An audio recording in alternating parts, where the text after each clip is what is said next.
মনটা ভালো নেই, তার জন্য বেরিয়ে পড়েছি ঘুরতে। আর ঘুরতে যাব, খাবো না সেটা হতে পারে? তার জন্য একটু শপিং করে সোজা চলে এলাম বড় একটা রেস্টুরেন্টে।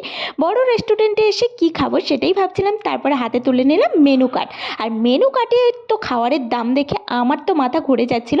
তারপর ভাবলাম তোমাদের রেস্টুরেন্টটা একটু ঘুরিয়ে দেখাই।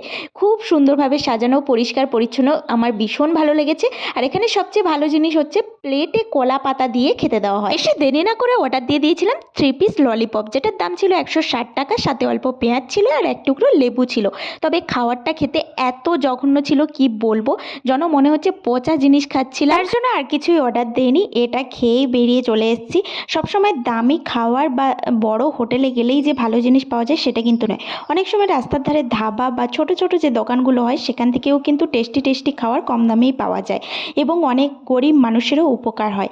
মাঝে সাঝে সেখান থেকে খেলে মন্দ হয় না। আমার সাথে কারা কারা একমত আছো অবশ্যই কমেন্টে জানিও। আর আজকে ভিডিওটা কেমন লাগলো ছোট্ট একটা কমেন্টের মাধ্যমে জানিয়ে দিও।